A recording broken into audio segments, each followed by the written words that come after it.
नमस्कार. आकाशवाणी छत्रपती संभाजीनगर केंद्राच्या बातमीपत्रात मी अपर्णा अध्यापक आपलं स्वागत करते. राष्ट्रीय स्वयंसेवक संघाचा 100 वर्षांचा गौरवशाली प्रवास हा त्याग, निस्वार्थ सेवा, राष्ट्रनिर्माण आणि शिस्त यांचं अनोखं उदाहरण आहे असं प्रतिपादन पंतप्रधान नरेंद्र मोदी यांनी केलं.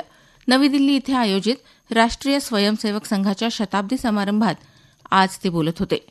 शतकापूर्वी संघाची झालेली स्थापना ही प्रत्येक कालखंडातील आव्हानांना तोंड देण्यासाठी उभ्या राहिलेल्या राष्ट्रीय अस्मितेच्या चिरस्थायी भावनेचं प्रतिबिंब आहे. संघाचं स्वयंसेवक देशसेवा, समाजाच्या सक्षमीकरणासाठी अथकपणे समर्पित आहेत असं पंतप्रधान म्हणाले. संघ के अलग अलग संगठन भी जीवन के हर पक्ष से जुड़कर राष्ट्र की सेवा करते हैं. शिक्षा हो, कृषि हो, समाज कल्याण हो, आदिवासी कल्याण हो, महिला सशक्तिकरण हो, कला और विज्ञान का क्षेत्र हो, समाज जीवन के ऐसे कई क्षेत्रों में संघ निरंतर कार्य कर रहा. संघ की एक धारा, अनेक धारा तो बनी, लेकिन उनमें कभी विरोधाभास पैदा नहीं हुआ, क्योंकि संगठन का उद्देश्य एक ही है, राष्ट्र प्रथम, nation first.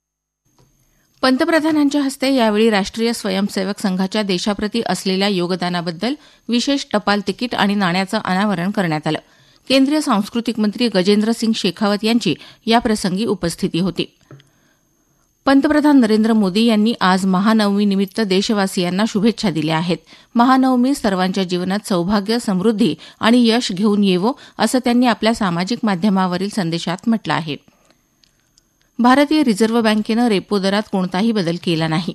Governor Sanjay Malhotra यांनी पतधोरण समितीच्या बैठकीत घेतलेल्या निर्णयांची आज माहिती दिली. 29 सप्टेंबर ते 1 ऑक्टोबर या कालावधीत रिझर्व्ह बँकेच्या पतधोरण समितीची बैठक पार पडली. या बैठकीत रेपो दरात कोणताही बदल न करण्याचा निर्णय घेण्यात आल्याचं संजय मल्होत्रा यांनी सांगितलं.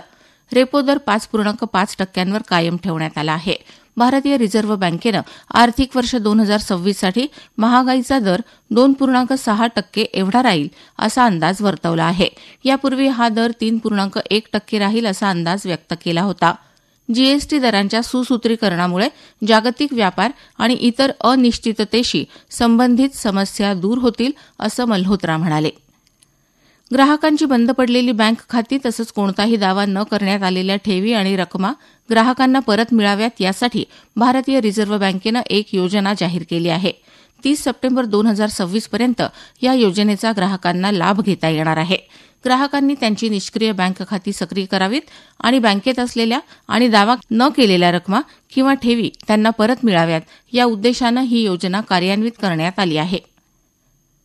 मध्य रेल्वेनं स्वदेशी रेल्वे सुरक्षा प्रणाली कवच पनवेल रोहा रेल्वे मार्गावर यशस्वी चाचणी केली.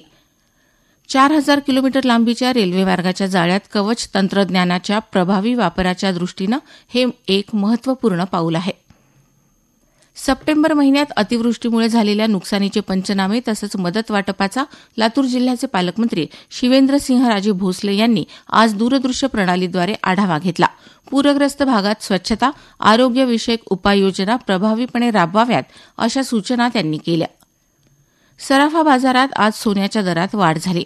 24 कॅरेट सोन्याचा 10 ग्रॅमसाठीचा दर 1,17,620 रुपये आहे, तर 10 ग्रॅम चांदीचा दर 1,438 रुपये एवढा आहे.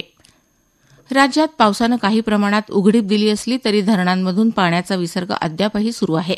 मांजरा धरणातून नदीपात्रात 3,494 घनफूट प्रतिसेकंद तर जायकवाडी धरणातून विसर्ग कमी करण्यात आला असून सध्या 37,728 घनफूट प्रतिसेकंद या वेगानं पाण्याचा विसर्ग सुरू आहे.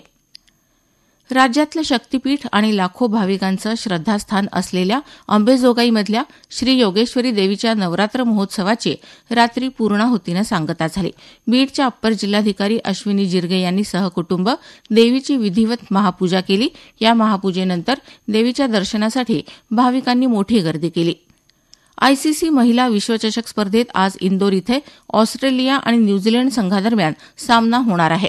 काल झालेल्या सलामीच्या लढतीत भारतीय संघानं श्रीलंकेवर विजय मिळवला.